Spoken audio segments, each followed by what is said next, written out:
यार बाहर बारिश हो रही है तो उसकी वजह से थोड़ी नॉइस आ रही होगी, ठीक है। तो आज जिस बारे में हम बात करने वाले हैं यार, उसके बारे में कोई बात करता नहीं है, ठीक है। और हमारे पेरेंट्स भी हमसे इतना ऐसा सच बात नहीं करते। कुछ पेरेंट्स ओपन होते हैं पर मेजोरिटी पेरेंट्स इतने ओपन नहीं होते अपने बच्चों के साथ। वो अपने बच्चों को बस ये बोलते हैं कि बेटा लड़कियों से संभल के रहना, या फिर बेटी लड़कों से संभल के रहना, ठीक है, और ध्यान रखना अपना, स्ट्रेंजर से बात मत करना। पर इसका मतलब कुछ और होता है जो कि आज मैं आपको बताने वाला हूं, ठीक है। इसके अंदर एक डीप मीनिंग होता है जो हमें समझना है। आज के दिन आप सड़क पे चल रहे हो और आपको कोई छेड़ दे, उससे आपको उतना खतरा नहीं है जितना आपको इससे खतरा है। इससे हमें ऐसे खतरा है यार कि कोई भी आदमी, ठीक है, जिसे नॉर्मल एडिटिंग भी आती है, जिसे बस फोटोशॉप भी आता है, वो सिर्फ 10-15 मिनट लगा के आपकी लाइफ खराब कर सकता है, ठीक है। और इन चीजों से कैसे बचना है वो आज हम बात करेंगे। आज हम बात करेंगे सेक्सटॉर्शन के बारे में, सेक्सटिंग के बारे में, और भी बातें करेंगे। अब सबसे पहले मैं आप लोगों के साथ सेक्सटॉर्शन की stories, real life stories share करना चाहता हूं जो कि न्यूज़पेपर में भी पब्लिश हुई हैं। तो एक लड़की थी यार 25 साल की, ठीक है, और अच्छी जॉब करती थी, अच्छा पैसा कमाती थी, उसके हस्बैंड भी अच्छा पैसा कमाते थे, घर अच्छा था, पैसे की कोई कमी नहीं थी। सडनली एक दिन उसे एक मेल आता है जिसके अंदर लिखा था कि ध्यान से पढ़ो, ठीक है। और वो मेल को खोलती है और उसमें देखती है कि उसके अंदर उसकी न्यूड फोटोज हैं, ठीक है, और वो घबरा जाती है और नीचे पैसे लिखे हुए हैं 10 लाख रुपए दो। तो हुआ ये कि वो एक दिन पार्टी वार्टी कर रही थी, अपने घर वापस आई तो ड्रंक बहुत ज्यादा थी, अपने फ्रेंड के साथ फिर वो वीडियो कॉल करने लग गई, चीजें थोड़ी इंटीमेट हो गई और अगले फ्रेंड ने उसकी फोटोज खींच ली, ठीक है यार, फोटोज खींच ली और अब उसको ब्लैकमेल कर रहा है और उसे बोल रहे हैं कि अगर तुमने पैसे नहीं दिए तो मैं ये फोटो तुम्हारे हस्बैंड को सेंड कर दूंगा। तो ये रियल लाइफ स्टोरीज हैं। तो उसने 10 लाख रुपए दिए, फिर 10 लाख के बाद वो रुका नहीं तो उसने 5 लाख और मांगे, तो उसने 5 लाख और दिए, फिर 3 लाख और दिए, तो 18 लाख रुपए दे दिए बस एक छोटी सी गलती के लिए। और आज के दिन भी वो लड़की डरी बैठी है कि कहीं दोबारा मेरे साथ कुछ हो ना जाए, ठीक है। वो डॉक्टर्स के पास जा रही है। सेकंड केस बताता हूं, एक लड़के का 27 साल की उम्र थी यार, उसकी अच्छी जॉब करता था और एक दिन किसी स्ट्रेंजर का फोन आया, ठीक है, मतलब स्ट्रेंजर, फ्रेंड रिक्वेस्ट वगैरह आई, बात करने लगी और जो आगे लड़की थी उसके साथ फिर उसकी वीडियो कॉल वगैरह होने लगी।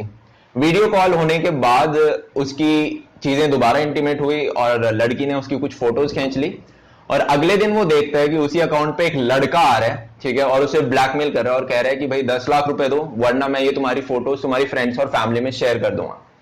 तो लड़के ने, वो लड़का थोड़ा स्मार्ट था, वो पुलिस के पास गया, वो लॉयर के पास गया, उसने फेसबुक से उस अगले आदमी की इंफॉर्मेशन निकलवाई और फाइनली समहाउ बच गया, ठीक है। ऐसे ही एक तीसरा केस भी है यार। ये एक स्कूल की बच्ची है, मतलब स्कूल मतलब कॉलेज की स्टूडेंट है और उसकी फोटोज पता नहीं कहां से, उसे खुद नहीं पता कहां से, मतलब उसने किसी के साथ शेयर नहीं करी, उसकी मोबाइल के अंदर की फोटो थी, ठीक है। और वो उसको मेल के थ्रू मिलती है और बोलते हैं कि अगर आपने मुझे 15 फोटो और सेंड नहीं करी तो मैं इन फोटोज को पब्लिश कर दूंगा, ठीक है। तो उसके पास ऑलरेडी फोटोज हैं, वो 15 फोटोज और मांग रहा है। तो अब ये कैसे हुआ, उसके फोन की चीज उसके मेल पे कैसे आई। तो होता ये है यार कि जनरली हम जब हॉस्टल वगैरह में होते हैं तो हमारा फोन काफी लोगों के पास होता है और हम जो अपने दोस्त होते हैं पास वाले उन पे ट्रस्ट रखते हैं, यार भाई अपना ये देख ले, कोई नहीं, अपना फोन ही समझ।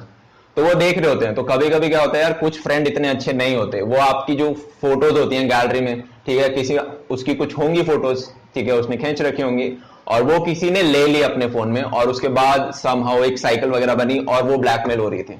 अब उसे पता भी नहीं कौन उसके साथ कर रहा था। तो इस टाइप की चीजें रियल लाइफ में हर दिन होती हैं और काफी चीजें हैं जो हमें पता ही नहीं चलती, काफी ब्लैकमेल्स हैं जिनके बारे में हमें पता ही नहीं, हम इन्फॉर्म्ड ही नहीं है या फिर लोग शेयर नहीं करना चाहते। तो ये चीज रोज होती है, मतलब बहुत बड़े स्केल पे होती है। लड़कियां इतनी सड़क पे नहीं छिड़ती जितनी ऑनलाइन छिड़ती हैं और लड़के खुश मत हो, तुम नहीं बच रखे। जैसे मैंने आपको सेकंड केस बताया, प्रॉपर रैकेट्स होते हैं, ठीक है। लड़की आपसे आएगी एज अ स्ट्रेंजर, बात करेगी, खुश होएगी, ठीक है, और 2 दिन बाद आपको पता चलेगा कि ये तो प्रॉपर रैकेट है और आपको फंसाया जा रहा था। अब इन सब चीजों से बचना कैसे है। कई बार होता है यार कि आप अपने, मान लो कोई स्ट्रेंजर नहीं है, ठीक है, आप अपने फ्रेंड या बॉयफ्रेंड या गर्लफ्रेंड हो गए, उसके साथ ही आप बात कर रहे हो, उसके साथ ही आप वीडियो कॉल वगैरह कर रहे हो और आपके पास मान लो कोई फुटेज आपने रख ली।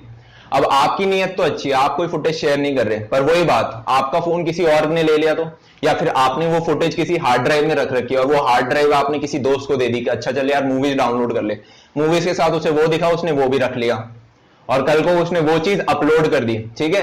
या मान लो उसने ब्लैकमेल नहीं करा, कुछ वेबसाइट्स हैं यार जहां पे ये चीज आप अपलोड करोगे तो आपको पैसे भी मिलते हैं। और उसने अपलोड कर दी, या फिर वो उतना मैच्योर नहीं था, उसने मजे मजे में ऐसे ही अपलोड कर दी, या फिर उसको कोई ग्रज थी आपसे तो उसने नफरत में अपलोड कर दी, तो ऐसी चीजें होती हैं। तो जब भी आप किसी से बात करते हो, फर्स्ट ऑफ ऑल देखो कि वो स्ट्रेंजर है क्या। अगर वो स्ट्रेंजर है अवॉइड करो। लोग क्या कर रहे हैं भाई, आजकल फॉलोवर्स के भूखे हुए जा रहे हैं, फॉलोवर्स, मेरे को फॉलोवर चाहिए, मेरे को फॉलोवर चाहिए। भाई तुम काम अच्छे करो, फॉलोवर्स आ जाएंगे। स्ट्रेंजर्स की एक्सेप्ट मत करो, ठीक है। फ्रेंड अपने नंबर ऑफ बढ़ाने के लिए स्ट्रेंजर्स एक्सेप्ट मत करो। स्ट्रेंजर्स कौन होते हैं? या तो जिनका अकाउंट 2-4 दिन पहले बना होता है, या फिर जिनका अकाउंट पे किसी की फोटो नहीं होती, बस रैंडम फोटोज हैं पर किसी पर्सन की फोटो नहीं है, तो वो स्ट्रेंजर्स के अकाउंट होते हैं। उनसे दूर रहो, बहुत हाई चांस है आप फंस जाओगे। आज के दिन फेसबुक पे फेक अकाउंट ज्यादा हैं जितने रियल अकाउंट नहीं है, हर दूसरा बंदा फेक अकाउंट है। तो इन चीजों से आपको बच के रहना। नेक्स्ट, जब भी आप अपने किसी फ्रेंड वगैरह से बात करते हो, चैटिंग वगैरह करते हो, तो हमेशा दिमाग में ये रखो, ये चैट मेरे अगेंस्ट तो यूज नहीं हो सकती है, कल को मेरे को इसके लिए ब्लैकमेल तो नहीं कर सकता। तो वो चीज दिमाग में एज अ प्रिकॉशन रखनी है, क्योंकि आपको कभी नहीं पता कि स्क्रीन के जो दूसरी तरफ बंदा है उसके दिमाग में क्या चल रहा है। थर्ड, लड़के, लड़कियां फिर भी समझदार होती हैं, हम लड़के थोड़े बेवकूफ होते हैं, स्पेशली हमारी टीनेज में। तो आप लोगों को स्पेशली बच के रहना है, ठीक है। कोई लड़की, हो सकता है कि आपके कॉलेज में तो ऐसा कुछ नहीं होगा, पर अगर आप किसी स्ट्रेंजर से बात कर रहे हो, ठीक है, तो हाई चांसेस हैं आपको ट्रैप किया जा रहा हो, ठीक है।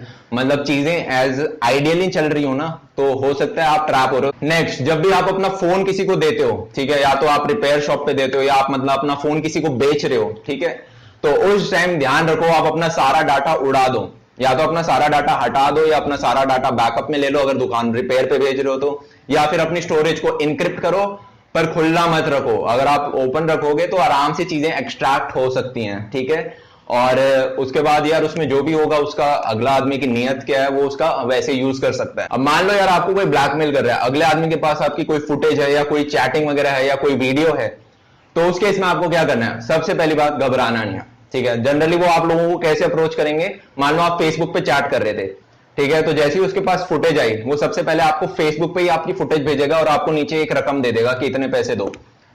तो वो चीज डिलीट मत नहीं करनी है, ठीक है। उस चीज का स्क्रीनशॉट रखो, वो अब आपका प्रूफ है जिसे आप कल को यूज कर सकते हो, ठीक है। सेकंड, वो क्या करेगा, वो आपको ईमेल भेजते हैं, ठीक है, ये टोटली प्रोफेशनल होते हैं, प्रॉपर आपको मेल भेजेंगे, ठीक है, कि ये देखो, और उसमें भी सेम चीज होगी, आपकी फोटो होगी और नीचे रकम होगी। तो वो मेल को डिलीट मत करो, सेव करके रखो उसको, ठीक है, वो आप यूज करने वाले हो। सेकंड चीज जो करनी है, जिस भी प्लेटफॉर्म पे हो उस प्लेटफॉर्म पे उस अगले आदमी को आप ब्लॉक कर दो और अपना अकाउंट डीएक्टिवेट कर दो, ठीक है, कर दिया।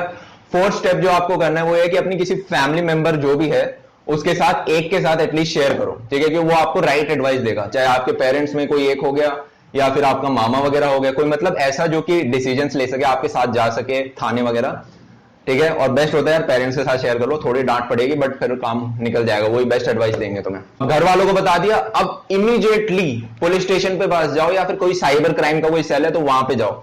क्यों? क्योंकि भाई पुलिस वालों के पास ऐसे तुम्हारे जैसे केस रोज दिन के 3-4 आते हैं, उन्हें पता है कैसे इन चीजों को हैंडल करते हैं। आपके साथ लाइफ में ये फर्स्ट टाइम हुआ है, उनके पास दिन में ऐसे 3-4 आते हैं, उन्हें पता है कि भाई क्या प्रोसीजर है, क्या क्या चीजें करनी चाहिए। तो सबसे पहले भाग के उनके पास जाओ, और अगर आपको डर लगता है तो भाई किसी लॉयर को ले लो साथ में और फिर चल लो, ठीक है, तो वो आपको साथ साथ में गाइड करता रहेगा। नेक्स्ट चीज जो आपको करनी है वो ये है कि यार मान लो आप फेसबुक पे बात कर रहे थे, तो फेसबुक पहली बात तो खुद बहुत अलर्ट है, ठीक है, वो उसकी खुद की कुछ हॉट कीज वगैरह हैं जिसके थ्रू वो ट्रैक करता है कि भाई कोई रिवेंज पॉर्न या फिर कोई सेक्सटॉर्शन वगैरह तो नहीं हो रहा है। तो अगर आप उसे मेल करते हो फेसबुक एडमिन को कि भाई मेरे साथ ये हुआ है और मुझे इस अगले आदमी की इंफॉर्मेशन और डिटेल्स चाहिए, तो फेसबुक उसे बहुत सीरियसली लेता है और वो आपको अगले आदमी की इंफॉर्मेशन दे देगा, तो वो बहुत हेल्पफुल होती है। नेक्स्ट, मान लो अगर आप पेमेंट कर चुके हो ब्लैकमेल की, ठीक है, तो क्या होगा, आपको वो पेमेंट डिटेल संभाल के रखनी है, क्योंकि आपने पेमेंट की है तो कहां करी है, किसको करी है, उस इंफॉर्मेशन से आप अगले आदमी के पास पहुंच सकती है पुलिस, ठीक है, तो वो चीजें आपको संभाल के रखनी है।